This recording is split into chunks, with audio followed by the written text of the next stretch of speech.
My fellow traders, what's happening? Yes, we have made up. We are forever friends again. The love is flowing. I know I had to grab this bull by the horns on Tuesday. I had to kick him in his ass on Wednesday. But everybody's in their place right now. The love is flowing and I'm doing great. You know how when you grow up or you're getting older and you start to take liberties that your parents are not comfortable with you taking, and there's some friction and there's some fighting that goes on, and then after a couple of days everybody makes up, you're put in your place, you're explained, and you understand again that you are a child and you're going to be in a child's place, and they're the parent and they're going to be in a parent's place. Same deal here. I realized no matter how much I wanted to fight this bull, the market is going to do its thing. Just because I want it to have volatility, I want people to come in trading, doesn't mean it's going to happen. And I can't force it. So I'm in my place, and my place is to sit back and let the market give me what it wants to give me. And I need to be in a position to take it. Because if I'm not going to make money. So getting that head screwed on straight, I was a little excited waiting. We've been waiting so long for earnings season. I was just ready. And it just didn't come, but we're going to be fine.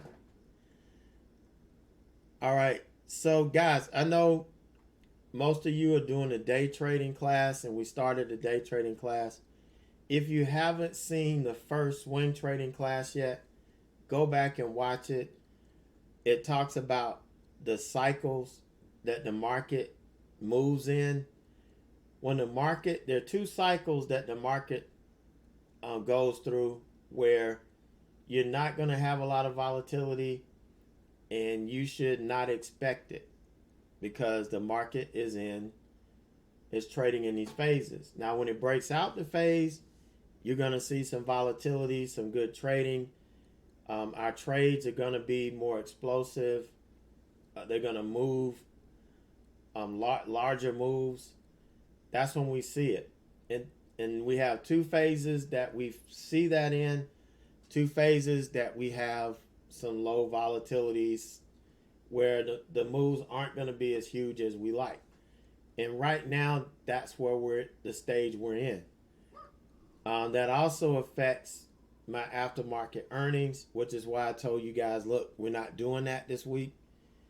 The market is not receptive to it. And if you sat back and look, the stubborn people who wanted to play with them, you see just the kind of price action that you're getting on those. And it's because of the cycle that we're in, the phase of the market that we're in. It just so happens it coincided with the beginning of earnings season. But we're going to get out of it, and everything's going to be fine. But just go review it so you can, understand the concepts behind that. And if you have any questions, always ask me in chat, about that. But I'm going to be referring to it a little bit more. So go back and check it out moving forward. So today we traded ROKU. Now I'm going to go over the stocks that were on my watch list today. I was asked by many people to just review the stocks that I had on my watch that I didn't trade and explain why I didn't trade them. So I'm going to do that. And that kind of makes sense, because a lot of people are saying the strategy fails when actually the strategy never really set up. So if it never set up, it can't fail. There are certain parameters that have to be in place for the setup to complete. Now, you may get a lot of broken setups, and a lot of setups are going to be broken because we're sitting here waiting for different things to happen in order to trigger it. And that doesn't happen all the time. The market is random. So, but we'll talk about that here in a minute. Now with ROKU, it was on my watch, But unless it has its own catalyst, I am not trading the opening range. This thing can get really wicked if it doesn't have a catalyst acting on it alone. And I just couldn't find anything this morning. So I was waiting for the trend continuation. So we had a reversal here is what happened. Here's a trend down. We couldn't break over the pre-market high anymore during pre-market. We started to sell off. The opening volatility ran it up. You had people taking profit here. And then the selling came back in. But we found some support in through here, in between 130 and 131. And we got a bounce. If it rejected here and started to come back, we could look for the continued trend down. This thing actually reversed and broke trend. So once it does that, we look for the pullback to support, and we look to buy it off support. That's the trend continuation up after the reversal. So this is, we talked about this in class on Wednesday. Now, here's what gave me pause. And I was pointing this out in chat.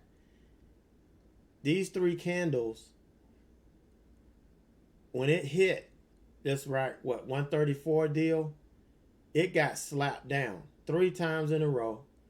We made 3 slightly lower highs, then slightly lower lows. We got this big wash candle. So it did bounce off the VWAP here in red to green. All of that together gave it some support. And we blasted through all of the moving averages. The 200, the 9, the 20, the 50, the 100. It blew through all of them. So yeah, here would have been the perfect entry. We had enough room up to the pre-market high that hadn't been broken yet to take profit. We even could have gone up to this next level here, this 134.88. But this was actually not a legit level. I'll show you where this came from. But this is what I was looking at yesterday to take profit that never hit. But I didn't get in it because these candles concern me. I thought we were going to run right up into that and it gets slapped down again. And I needed to see some gearing. Well, what's another term for it? Consolidating and kind of making that move up. Slightly higher lows, slightly higher highs. The price action kind of squeezing together so that we can get a nice explosive move over that 134 and to make the move up. But it just blasted off, but I wasn't going to chase it. So I said, we're going to wait. I was watching ROKU for a pullback and hold off of this pre-market level or potentially this level. And then we could take it for trend continuation and hold it the rest of the day. That's typically what you can do with these when they trend like this. So never really got a pullback. If you're watching a shorter time frame, then you got the pullback. But I watched the 5 minutes. I didn't get the pullback. Here we pulled back and touched the 9. That's all I wanted to see. And I got in. And my final target was up here, 139.53. And I was taking it at 138.50, taking some halfway there in case something happened. But worked out perfectly. We did get some pullbacks here. You're going to have to withstand those later on in the day. You're going to get it moves up, pull back to support, moves up, pull back to support. That's the normal way a stock moves. So if you're watching your P&L, this is why you don't watch it. It will spook you out. Being up $100 and some and then down 60 or 70, being up almost $100, then being down 40 or $50. If you're watching your P&L and those swings, you're going to take yourself out of the trade. So don't watch it. Just watch the chart. Read the price action. As long as your technical levels are in play, the trade is in play. The trend never broke. But I did something stupid here, which made my execution grade go from an A to a C minus. Is when I got ready to go take my son to school, go pick him up from school, I changed my profit target from 139.50 to 140 something. And I'm like, it hit 139.50. It hit my target. But because I changed it, I ended up losing 50 cents in profit. And that can't happen. Now, I know it's kind of insignificant when you're dealing with smaller size, but when you're sized up, making a mistake like that can cost you a good bit of profit. So really frustrated. Could have made a $200 day off of this. And just trading after lunch. That's not bad for half a day's work. Half a day trade. Low risk. Easy to manage as long as you're not watching your P&L. You can't beat that. You cannot beat these trades. So just imagine if I had gotten in down here. This add another $200 to the mix. And another good day.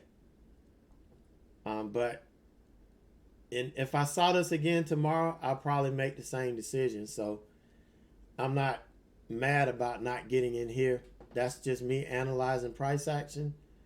And that's kept me safe before. It's kept me safe more times than I've lost profit on it. So I'm going to keep doing it. So that was ROKU. Only 161.50 today, but I'll take it. We're adding to our account. We're growing to our account. So when we see our equity curve, it's gonna look pretty good. And I know you guys that deal with percentages. We only made that's only making about 5% of our account balance right now. But what bank is going to pay you 5%? I don't know any bank that pays 5%. All right, so here's ROKU. Here's the next level I thought we could blast through to. Wishful thinking. Wishful thinking. And let's see, 138. It was somewhere in here that I got that other. No, that's right.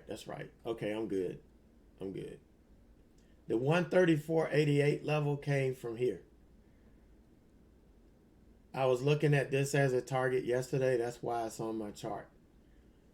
But it's not, like I said, it's not technically a level of support.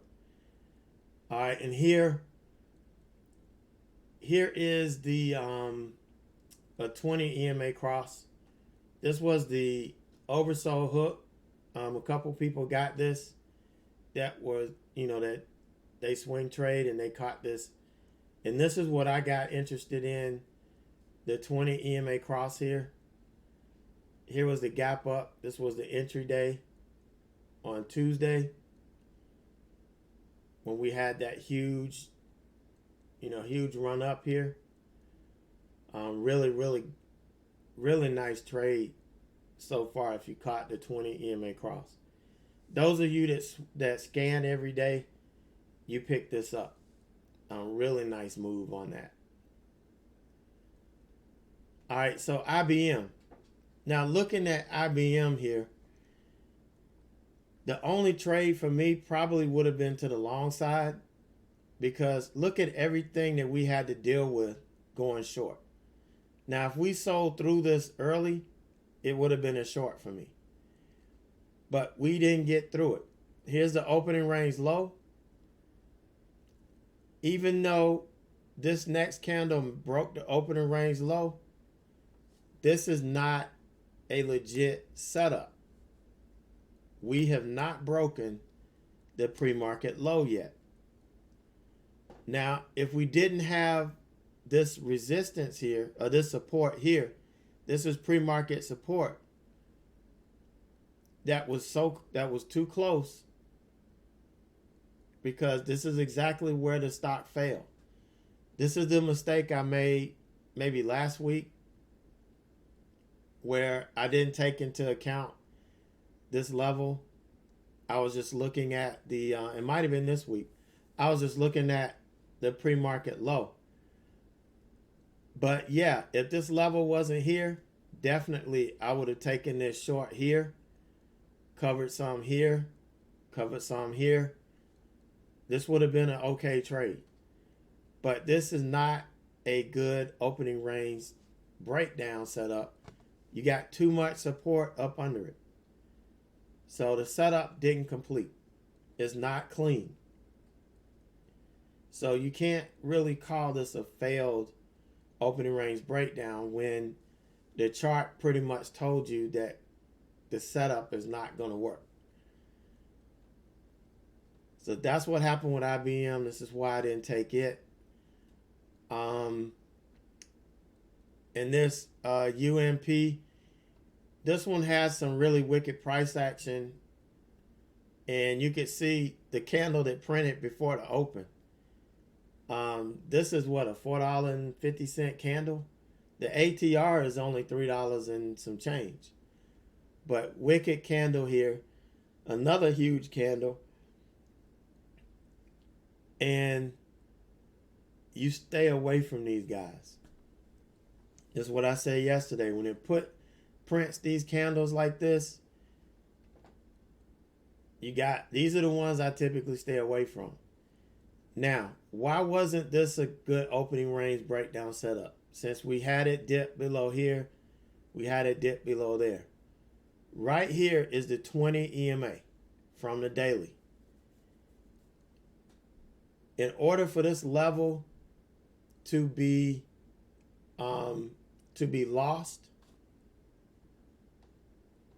you've got to have some solid candles to trade below this. So even though right here we closed below it, we still didn't close below the 9 here. I mean the opening range low. You've got all of the support here. The best thing for you to do is wait for the candle to close below both of these levels, because with the 5-minute low here and the 20 EMA sitting here, you've got a huge supply zone. And you don't want to mess with that, because you don't know who's here. You don't know if the people are there trying to bait shorts so they can rip it up, which is pretty much what they did. You got to wait for confirmation on this. So this is another one where the setup didn't complete. Yes, the simple setup, it broke the low. But there are other elements on the chart that you need to read. And that's why it's important for you to learn this stuff. That's why it's important for you guys to be in chat and listen and watch and understand while it's happening. Because showing you this on a dead chart, you can say, oh yeah, that makes sense. Looking at this happening live is a whole nother ball game. So again, that's where the education room comes in. That's where you learn, you get the depth. That's where you're going to get all that from. So this one never really set up. This one, it just didn't meet. You can see the volume went away. It just didn't really have anything after 10 o'clock. Volume wise, we did make some moves. You could have made a couple bucks on this, but not what we look for. Not the clean trading that we tend to look for. And again, the market is in one of those cycles, one of those phases where we just aren't getting the people in. whether it be because of Trump in the White House, or the impeachment stuff, or or the trade war. Who knows? Why the players aren't in right now and what they're waiting for. But all we can do is come in every day, look at what the market gives us, and go out and take it. And if we make a mistake, if we mess up with our focus like I did yesterday, you 100% need to address that issue and do what you need to do in order to fix it and ensure that it doesn't happen consistently. All right, so that's all I got today. I ran 5 minutes longer. I'm trying to keep these to 15 minutes, but being a teacher, I just talk sometimes. But thank you guys for hanging out, watching this, and I will catch you tomorrow.